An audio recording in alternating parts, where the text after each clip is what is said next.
오늘 우리는 예수님 십자가 사건 다음으로 가장 많이 아는 사건, 오병이어의 사건을 만나게 됩니다. 빵 5개와 물고기 2마리를 가지고 남자만 5,000명, 그리고 성경학자들이 얘기하기에 어린이들과 여자들 합치면 10,000명 정도 되는 이들을 모였고 그들을 먹이셨다는 이야기는 우리의 귀를 솔깃하게 만드는 사건임에 틀림이 없습니다. 오늘 우리가 일하는 이유의 대부분이 무엇이지요? 바로 밥 때문에 그렇습니다. 바로 밥을 얻기 위해 일하는 것입니다. 밥은 생명을 연장시켜주는 수단이죠. 굉장히 원초적인 수단이지만 밥이 없다면 우리는 모일 수 없고 흩어질 수밖에 없다는 것을 우리는 알고 있습니다. 오늘 우리는 풍요로운 시대에 살고 있습니다. 먹을 것이 넘쳐나죠. 그러나 아직도 우리는 그 먹을 것이 넘쳐나는 그 밥 대신에 다른 밥들을 계속 원하고 있습니다. 또 다른 밥이 없으면 한탄하고 있습니다. 그래서 그 밥을 채우기 위해서 오늘 우리가 노력하잖아요. 집이라는 밥, 안전이라는 밥, 우리의 어떤 삶이라는 밥, 직장이라는 밥, 그것들을 다 지키기 위해서, 채우기 위해서 우리는 무엇인가 열심히 살아갑니다. 맞아요. 잘하셨습니다. 밥을 만들어서 먹는다는 거요, 훌륭한 겁니다. 그 밥을 지킨다는 거 잘하고 계시는 겁니다. 그런데 놀라운 것은 그 밥이 아무리 채워도 채워지지 않는다는 겁니다. 배부르긴 하지만 조금만 시간이 지나면 배고픕니다. 점심때 내가 뷔페에 가고 아무리 많이 먹어도요, 저녁이 되면요, 그 먹은 것들이 다 소화가 돼서 사라집니다. 어디 갔는지 없어요. 우리가 하루를 금식한다고 해도요, 금식하는 건 너무너무 어려워합니다. 왜 그렇죠? 그게 너무 익숙해지니까. 밥 먹는 것이 너무 익숙해지니까. 내가 내 안전과 내 삶의 터전을 지키는 게 너무 익숙하니까 그게 너무 힘듭니다. 물론 욕심 부리는 게 아니지요. 그냥 조금 이 세상에서 안전하게 살고 싶은 것이 우리의 바람 아니겠습니까? 요즘에 무슨 밥이에요? 큰 밥이? 고봉밥이라고 하잖아요. 우리 고봉밥 안 먹잖아요. 요만한 밥 먹잖아요. 요만한 공깃그릇. 공깃밥이라고 하지 않습니까? 우리의 삶의 터전도 큰 걸 원하는 것이 아니에요. 그렇죠? 고봉밥처럼 큰 걸 원하는 것이 아니라 작은 공깃밥. 오늘 이 순간 나에게 배부름을 줄 수 있는 것을 원하는 거죠. 그러기 위해서 오늘 우리가 일하고 수고하고 때로는 하나님 앞에서 빕니다. 하나님 이걸 달라고 되죠.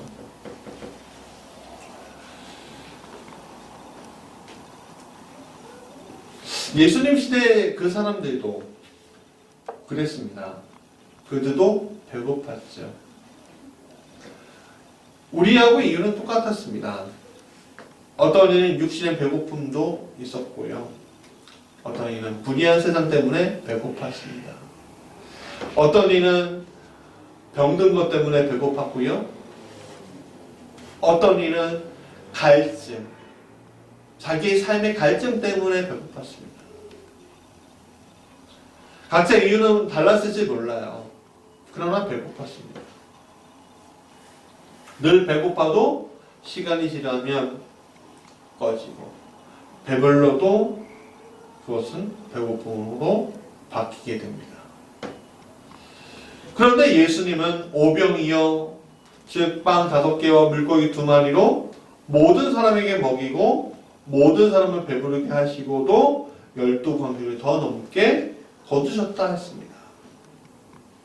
이것은 예수님에게 무엇인가 특별한 것이 있음을 알려주는 사건이기도 하지만 오늘 우리가 무엇인가 배고픈 사람에게 채워주시는 특별한 예수님의 메시지이기도 할 것입니다. 오늘 우리는 누가복음 9장에 나오는 오병이어 사건을 통해서 먹고 배부르며 남겨 거두는 방법을 우리가 좀 찾고자 합니다. 첫 번째 같이 읽어볼까요? 시작. 예수님이 우리를 영접해 주셨다. 우리는요, 흔히 예수님을 우리가 영접해야 한다고 생각해요. 그래서 우리가 전도할 때 뭐라고 하죠? 예수님 영접하셨습니까? 그렇게 얘기하잖아요. 그렇죠? 근데 사실은요, 예수님이 먼저 우리를 영접해 주셔야 합니다. 그래서 그래야지만 우리가 예수님을 영접할 수 있음을 우리가 알아야 하죠. 여러분, 예수님의 그전까지의 사역은요, 우리가 모이면 그냥 흩어버리셨습니다. 하나님의 어떤 큰 능력이 나타나면요, 그 능력을 가지고서 사람들이 복음을 전하지만 그들이 모여서 거기에서 끝나는 걸로 하지 않으시고 흩으셔서 하나님의 말씀이, 하나님의 복음이 세상 끝까지 전달될 수 있도록 그 토대를 만드셨어요. 마치 밭을 가는 것처럼 하셨죠. 근데 여기에서 처음으로 예수님이 영접했다는 말이 나옵니다. 자신의 사역에 처음으로 무리가 모여들자 영접하셨습니다. 여러분, 이 시점을 되게 중요하게 여겨야 되는 게 뭐냐면, 예수님은요, 그분의 공생의 기간 동안 4번의 유월절을 경험하십니다. 근데 이 시점은요, 누가복음 9장의 시점은 3번의 유월절 다음 초막절 근처예요. 그리고 6월절까지는 6개월의 시간이 남았습니다. 뭐예요? 예수님의 사역의 절정기예요. 제자들도요, 그래서 그동안 가르쳤던 제자들을 어떻게 합니까? 파송하잖아요. 9장 보면 이 큐티를 열심히 하시는 분들은 그 내용들을 정말로 잘 보실 수 있어요. 다 아시죠? 다 경험하고 계시잖아요. 그렇죠? 그 말씀들이 다 눈에 선하잖아요. 그러니까 예수님을 파송하셨어요. 그럼 파송하니까 어떻게 하셨습니까? 영적인 권위를 그들에게 부어주셨어요. 그러자 어떤 일이 일어납니까? 예수님의 제자들을 통해서 귀신이 쫓겨나가고 병든 자가 고쳐지고 그런 일들이 일어납니다.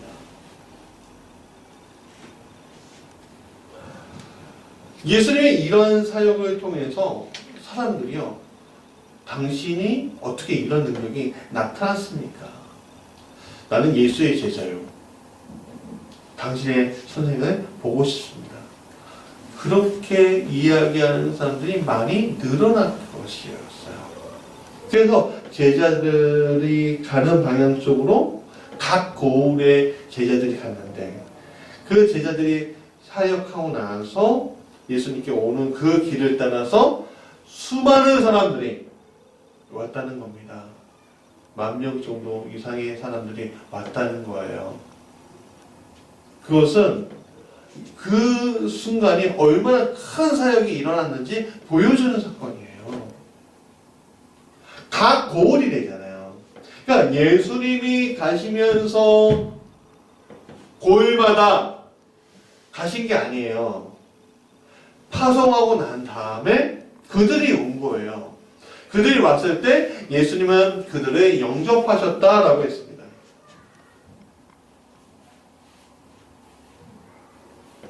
여러분, 오늘 우리가 예수님을 찾으러 이 자리에 온 줄 아시죠? 맞아요. 왔어요. 예수님 만나러 왔죠. 성령의 도우심을 왔어요. 그러나 예수님이 여러분을 영접해 주지 않으시면 여러분은 예수님을 만날 수 없습니다. 그건 우리가 잊지 말아야 한다는 거예요. 우리가 즉 예수님이 영접해 주셨기 때문에 오늘 우리가 이렇게 모여서 예배드리는 거예요. 여러분 어저께 지난주에 코로나 바이러스 확진자가 금요일 예배 때 갔다 오는 바람에 예배를 멈춘 교회가 한 교회 있었잖아요. 서울에. 그 교회 홈페이지를 어저께 들어가 봤어요. 이번 주는 예배 드리나? 아니요. 이번 주에도 예배를 못 드리는 거예요. 왜? 14일 동안의 시간이 필요하니까. 여러분, 그래서 인터넷 녹화 중계로 예배를 대신한다는 거예요. 성도들이 교회에 오지 못하는 것 자체가 큰 이슈가 돼버리고 말았습니다. 어떤 GS 홈쇼핑이라는 큰 기업도 그냥 확진자 한 명 오는 바람에 그 수백억 매출을 포기하는 순간까지 왔잖아요. 롯데라는 큰 백화점도 마찬가지. 그래서 지금 난리입니다. 난리예요. 여러분 오늘 우리가 무엇인가 바라고선 무엇인가 소비하기 위해 아니면 무엇인가 하기 위해 하고 싶어도요. 그 자리가 문을 닫으면요. 아무것도 하지 못하는 거예요. 제가 가끔씩 수요일에 끝나고 애들한테 약속하는 게 있습니다. 깎아 사줄게. 깎아 사줄게. 어디서? 우리 집 바로 앞에 있는 홈플러스에서 깎아 사줄게. 조그만 그 디테일이 있잖아요. 그럼 딱 하면요. 수요일날 그래서 문을 닫아요. 그럼 깎아를 못 사주는 거죠. 사실. 예. 물론 건너편에 또 있긴 하지만 오늘 닫았네? 내일 사줄게. 이렇게 되는 거죠. 여러분 문이 열려 있어야 돼요. 그러니까 오늘 우리가 이 교회에서 예배드리는 이 순간에 우리의 문이 열려 있어야 되는 거예요. 어떤 문이요? 예수라는 문이 열려 있어야 되는 거예요. 예수라는 문이 열려 있어야지 여러분들이 들어오는 거죠. 여러분 똑같은 사람들이 예수님을 만나러 옵니다. 많은 사람들이 예수님을 만나러 옵니다. 근데 그 예수님을 만나는 사람이 있는가 하면요. 만나지 못한 사람이 있다 이거죠. 왔는데도 두드리지 않는 사람들도 많아요. 예전에 부목사 할 때 참 재밌는 현상이 있었어요. 매주 사람들이요. 똑같은 자리에 앉는 사람들이 많아요.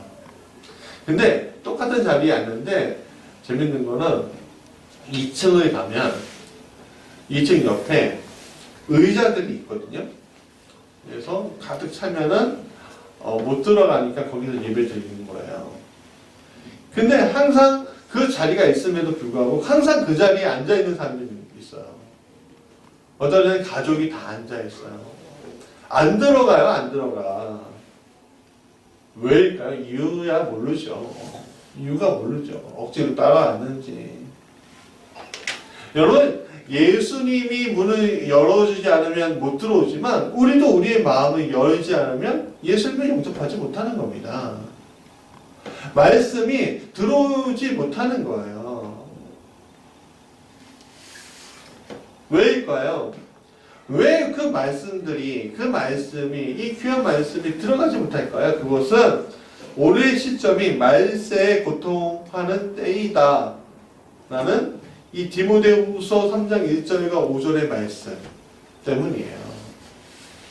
제가 그냥 읽어드릴게요. 1절부터 5절입니다. 너는 이것을 알라. 말세에 고통하는 때가 이르러 사람들이 자기를 사랑하며 돈을 사랑하며 자랑하며 교만하며 비방하며 부모를 거역하며 감사하지 아니하며 거룩하지 아니하며 무정하며 원통함을 풀지 아니하며 모함하며 절제하지 못하며 사나우며 선한 것을 좋아하지 아니하며 배신하며 조급하며 자만하며 케라를 사랑하기를 하나님 사랑하는 것보다 더하며 경건의 모양은 있으나 경건의 능력은 부인하니 이 같은 자들에게서 내가 돌아서라라고 얘기했어요. 그러니까 이 말세 때 예수님을 부인하는, 그러니까 입으로는 내가 예수님을 사랑한다 하지만 내 영으로는 예수님을 부인하는 이들이 굉장히 많아요. 예수님이 영접해 주셨기 때문에 우리가 드러난 것이, 주님이 영접해 주지 않으면 우리는 갈 생각도 안 할지도 몰라요. 그러나 말세에 고통하는 때이지만 하나님을 찾는 사람에게 예수님은 자신의 문을 열어주신다는 것을 우리가 잊지 말아야 합니다. 내가 어떤 죄의 자리에, 아까 전에 이게 말세의 고통의 때에 들어가 있는 수많은 죄악들이 있잖아요. 그 죄악 속에 내가 있을지라도 오늘 우리가 예수님을 찾으면 예수님은 잘 왔어 그러시는 거예요. 딸 잘 왔어. 아들 잘 왔어. 그래 잘 왔어. 잘 왔다 하시는 거예요. 그럼 잘 왔어 다음에 그 다음에 뭐예요? 끝나는 것인가요? 아니요. 이제는 예수님 앞에 이미 영접해 주셨기 때문에 그 다음에 뭐예요? 말씀이 여러분들에게 가게 될 거예요. 그럼 말씀 여러분들에게 들어가게 될 때 어떤 일이 일어나냐? 두 번째 읽어볼까요? 시작. 예수님은 빈들에서도 배고픔을 채우시는 분이다. 자, 날이 5,000명 이상의 10,000명 가까이 되는 그 사람들이 예수님 앞에 와서 말씀을 들었어요. 여러분, 벳세다는 그 빈들에 그 10,000명이나 되는 사람이 앉아있다는 거 여러분 상상해 보셨습니까? 저는 잘 상상해 가지 않아요. 언젠가 한번 꼭 성지순례에 가게 되는 때가 오면, 올해 갈 예정이었는데 그냥 포기했어요. 그리고 다음에 하나님이 허락해 주시면 가겠다는데 언제 한번은 가보고 싶어요. 이 벳세다 이 빈들. 날이 저물었어요. 시간도 많이 지났어요. 근데 사람들이 떠날 줄은 몰라요. 왜 그렇죠? 하나님의 말씀이 너무나 달콤하니까. 너무나 좋아요. 여러분, 우리가 은혜를 받으면 그때 그 순간이 얼마나 좋아요. 얼마나 행복해요. 내가 눈물 찔찔 흘리고 콧물 찔찔 흘리고 막 우는데도 불구하고 그 자리가 너무너무 좋은 거예요. 어디 갈 생각은 못해요. 하나님의 일을 만날 때 배고픈 것을 모르고 있다가 이제 해가 저물었어요. 해가 저무니까 어떤 일이 일어납니까? 배가 고파요. 제자들은 말합니다. 무리를 보내어 두로 마을과 촌으로 가서 유하며 먹을 것을 얻게 하소서. 우리가 있는 여기는 빈들입니다. 그렇죠? 여기는 빈들이에요. 빈들은 뭐죠? 빈. 아무것도 없는 들판이라는 거예요. 무엇을 채울 수 없는 곳이 빈들이죠. 마찬가지입니다. 우리의 육도 빈들이고요. 우리의 영도 빈들이에요. 아무것도 채울 수 없는 빈들이 우리 여기 앞에 있지 않습니까? 우리 안에. 그런데 여기에 누가 계셔요? 예수님이 있다는데 우리가 주목해야 한다는 거예요. 하나님의 아들 예수, 그분이 여기 계시다는 거예요. 예수님은 말씀하십니다. 너희가 먹을 것을 주라. 여러분, 너희가 먹을 것을 주라? 아까 얘기 들었죠? 너희가 먹을 것을 주려면 얼마가 필요해요? 200데나리온이 필요해요. 200데나리온. 하루치가 아니에요. 한 번 먹을 때마다 200데나리온이 필요하다는 거예요. 여러분, 그것을 이 제자들이 얻을 수 있고 가질 수 있고 행할 수 있겠습니까? 없었어요. 왜냐하면 예수님이 각 마을로 보낼 때 아무것도 가지지 않고 가을로 보내셨거든요. 올 때도 마찬가지였을 거예요. 예수님께 올 때도 아무것도 없이 그냥 사람들만 끌고 온 거예요. 그러면 그들에게 뭐가 있겠어요? 아무것도 없죠. 여러분, 오늘 우리가 무엇을 가지고 있어서 뭘 하는 게 아닙니다. 우리가 어떤 능력이 있어서 우리가 무엇을 할 수 있는 것이 아닙니다. 오늘 우리가 할 수 있는 것, 우리가 무엇을 하는 거요? 그거 참 달콤하고 좋아요. 그렇지만 그건 마귀의 속삭임이에요. 제자들이 말합니다. 오병이요. 여기 빵 5개와 물고기 2마리밖에 없습니다. 라고 얘기합니다. 그렇죠? 이 말은 뭐예요? 오늘 우리 먹을 것밖에 없습니다는 거예요. 오늘 우리 먹을 것밖에 없습니다. 그러니까 저들은 어떻게 해요? 각 고을로 두루 보내서 유하고 먹게 해야 되는 거예요. 여러분, 오늘 내가 먹을 것밖에 없음을 걱정하고 있진 않으십니까?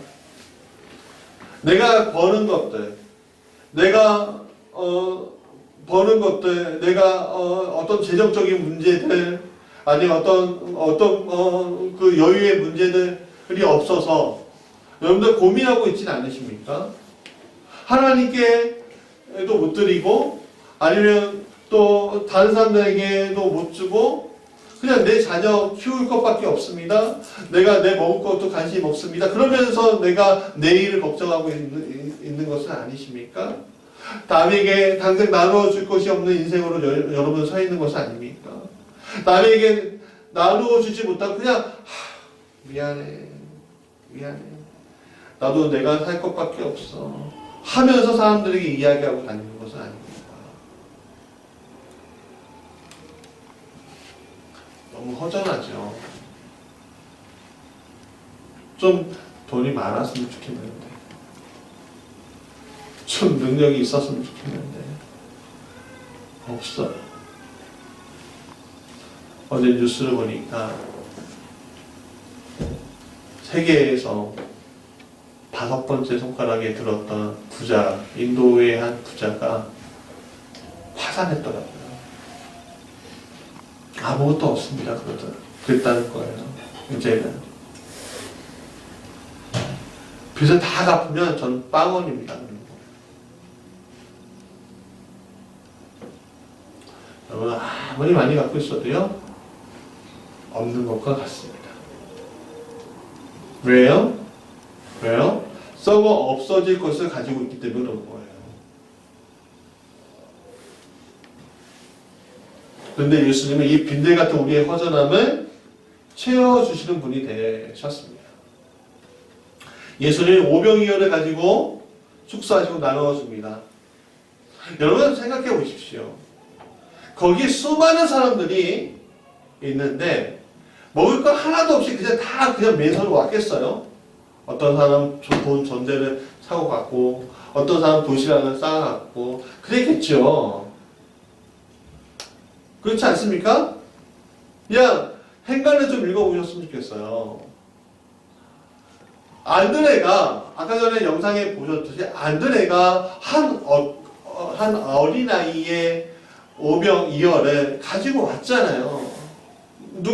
어떤 엄마가 이 아이가 축복받게 하기 위해서 오병이어를 가지고 보낸 거예요. 도시락을 나눠주듯이.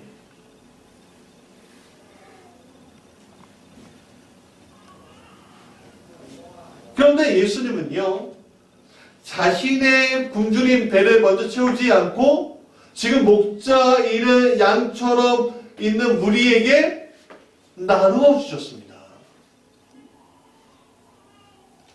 그런데 사람들은 어떤 일이 일어났을까요?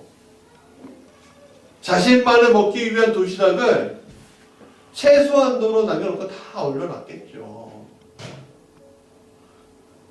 거기에서만 끝났겠습니까? 놀라운 기적, 그렇게 하나님의 역사들이 일어나니까 하나님이 더해주시는,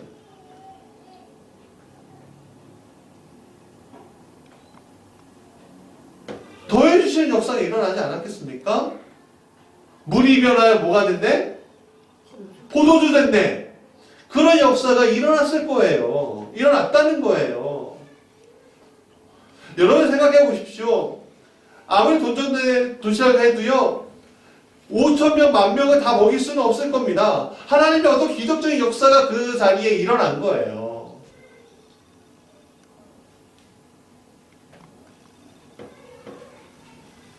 여러분, 하나님 나라가 이렇습니다. 육의 세상을 살아가는 우리에게는 밥은요, 남에게 나눠줄 수 있는 것이 아니지만, 영의 세상을 만난 이에게 오늘 나는요, 먹어야 하는 밥도 나눠줄 수 있는 것입니다. 나누어 먹을 때 12광주를 채우시는 것은 누구예요? 하나님이시라는 겁니다. 자, 먼저 같이 읽어볼까요? 시작. 예수님은 먹고 배부르고 거두게 하시는 분이십니다. 여러분, 10,000명이나 되는 사람들은 먹고 배부르도록 하셨음에도 12광주리가 나왔던 거, 우리가 주목해야 합니다. 우리는 영을 위해서 살아갔던 인생이 아니라 육을 위해서 살아갔던 인생이었어요. 육만 채워지면 되는 이들이어서 영으로 살아가는 것을 원하지 않는 사람들도 많이 있습니다. 오늘 여러분, 육은 채워도 배고픈 법이지요. 왜? 썩어 없어질 것이기 때문에. 썩어 없어지면 어떻게 돼? 아무것도 없어지는 거죠. 그래서 예수님은 하나님 나라의 일을 가르쳐 주셨다라고 성경이 이야기하고 있는 겁니다. 하나님 나라의 일은요, 채워도 없어지지 않아요. 영원한 것이에요. 그래서 채워주셨다는 거예요. 그것은 하나님 나라를 위해서 십자가 지는 것임을 알려주고 계시기도 해요. 육의 사람들에게 200데나리온이 필요하지만 영의 사람들에게는 200데나리온이 아니라 예수님이 필요하다는 것을 알려주는 겁니다.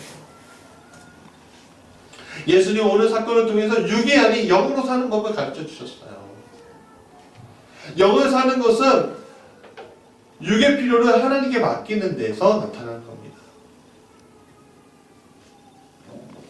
육을 위해 그동안 열심히 살아왔던 것을 예수님 앞에 내려놓고 예수의 영으로 살아갈 때 육의 필요는 누가 채우셔요? 하나님이 채우시는 거예요. 공중나는 새를 봐라. 저 들에 핀 백합화를 봐라. 심지도 거르지도 않았는데, 기르지도 않았는데 전부 아버지께서 다 채우신다는 거 아니에요. 놀고 먹으라는 얘기인가요? 아니죠. 놀고 먹으라는 얘기가 아니라 열심히 하나님의 사람으로 내가 이 땅 가운데 살아갈 때 육의 문제는 걱정하지 말라는 거예요. 육의 문제는 여러분, 육의 문제가 얼마나 크냐면요, 여러분, 부당한 것이 있고 불의한 것이 있어도 입 다물게 만드는 게 육의 문제예요.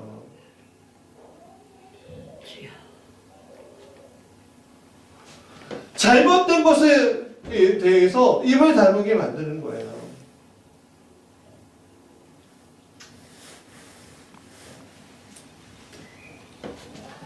그게 얼마나 큰 문제인지 아십니까? 결국에는 그거는요, 칼을요, 나한테 들이미는 거예요. 스스로. 여러분, 오늘 우리나라 땅이 교회 이렇게 많아졌잖아요. 그렇죠? 많아지는 이유가 뭘 것 같으세요? 초기 기독교에 선교사님들이 잘하고 믿음의 생활이 잘 돼서요. 여러분, 초기 한국 교회는요, 어떤 일이 일어나냐면요, 수많은 지식인들이 서구 기독교를 배워서 박강병하고 싶은 마음으로 교회에 찾아왔어요. 그래서 교회에 독립투사들이 그렇게 많은 겁니다. 근데 그곳을 바라고서 왔지만 그게 이루어졌어요? 나라를 빼앗겼죠. 나라를 빼앗겼습니다. 그 일제소나기에 그냥 가버렸어요. 그러나 진짜 우리를 구한 것이 뭐예요? 이 육의 세상에서 허우적거렸을 때 우리를 일으켜 세우셨던 예수의 영이에요. 진짜 예수를 만났을 때 이 땅이 변화가 됐어요. 여기 수많은 십자가가 우리 마음만 해도 수많은 십자가가 있잖아요. 그 수많은 십자가가 왜 이 땅에 가득한 줄 아십니까? 바로 예수의 영을 만났기 때문에 그런 거예요. 예수의 영은 어떤 일이 일어나요? 육의 필요를 하나님의 은혜로 놀랍게 채워지는, 내가 굳이 원했는지 원하지 않았는데도 불구하고 채워지는 일들이 일어나요.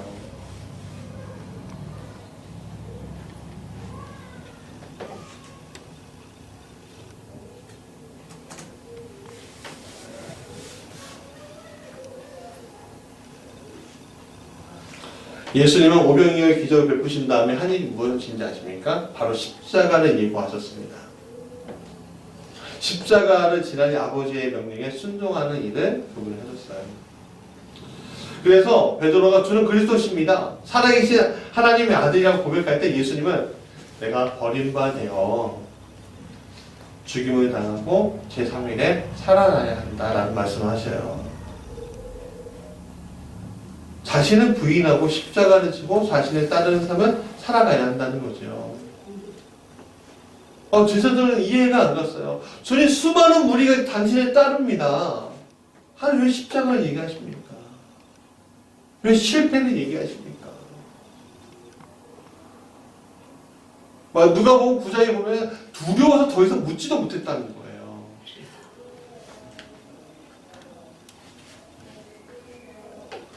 그런데 여러분, 그 길이 끝나고 실패하고 망치는 길입니까? 아니죠. 승리하고 성공하는 길이었어요, 오히려. 여러분, 예수의 영을 받아들인다는 것은 육신의 삶을 청산하고 오직 아버지가 나를 위해 계획하신 것만 바라보고 나간다는 것을 의미하고 있는 겁니다. 그러니까 주님, 아버지, 나에게 계획하신 거 제가 이루어 갈게요. 그 길이 어떤 길이 이루어 갈게요 라고 얘기하는 거예요. 그것은 더 이상 육의 문제가 나를 더 이상 속박하지 못하게 만든다는 거예요. 그것이 제자의 삶이에요. 하나님의 자녀의 삶이에요, 그것이.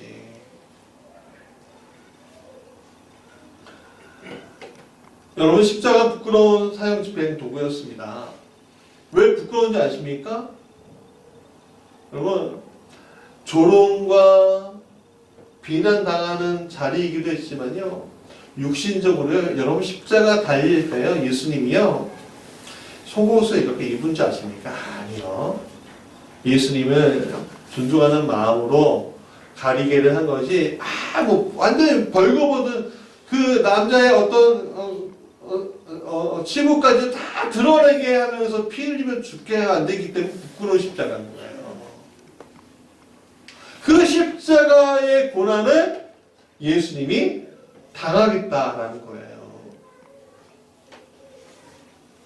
그런데 예수님은 그 십자가를 지고 자신을 따르는 것이 제자라고 말씀하고 있는 겁니다. 여러분, 예수님을 따르는 제자가 바로 그런 사람들입니다. 세상 높은 자리에 올라 호령하는 사람이 아니라 자신이 죄인임을 알고 오직 예수님만이 나의 구원이십니다 라고 고백하고 그 고백을 따라서 살아가는 인생, 아버지의 계획을 예수님의 십자가와 같이 따라가는 인생이 되는 겁니다. 우리가 죄를 까발리지만, 우리의 죄를 예수님 앞에 내려놓지만 우리가 올라갈 수 있는 것은 그 죄의 문제 앞에 예수님의 피가 덮이는 역사가 있기 때문에 우리가 갈 수 있는 것입니다. 예수님은 그런 제자의 삶을 부끄러워하고 포기하면 아버지와 천사들의 영광이 올 때 그 사람을 부끄러워한다고 했습니다. 그러나 예수님의 제자로 바로 설 때 우리는 부끄러움이 아니라 하나님 나라를 볼 자가 되는 것입니다. 오늘 우리는 바이러스 하나 때문에 손 세정제와 마스크를 준비하지요. 우리 안에 부끄러움은 여러분, 부끄러움이라는 바이러스는요, 예수의 보혈이라는 세정제와 말씀이라는 마스크로 늘 이길 수 있는 것입니다. 자, 말씀의 결론입니다. 여러분, 나는 내 반만 본 채 나눠주기에 부족하다는 제자들처럼 내가 살고 있는 것은 아닙니다.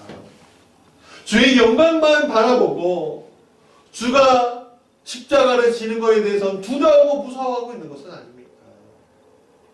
예수님은 자신이 먹던 빵을 내어줌으로 5,000명이 훨씬 넘는 이들을 먹이시고 12광주를 남기셨습니다. 예수님은 자기의 몸을 내어주고 수많은 12광주리 12명의 사도들을 남기셨고 그들 통해서 어떻게 해요? 복음이 땅 끝까지 전하게 하셨습니다. 육으로 살 때 내 반만 보이지만 영으로 살 때 나눠줄 수 있고 넘치는 밥이 우리에게 있는 줄 여러분 믿으시기 바랍니다. 그래서 오늘 우리에게 오직 예수밖에는 없는 것입니다. 예수밖에는 우리의 해답이 될 수 있는 게 아무것도 없는 겁니다.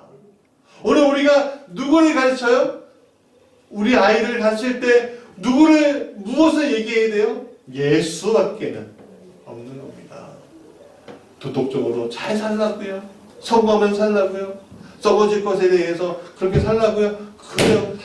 그렇게 살았으면 좋겠어. 내 마음은. 그러나 그들이 예수 없이 살면 우리의 삶이 예수 없이 살면 결국에는 아무것도 아닌 존재가 되는 거죠. 예수가 답입니다.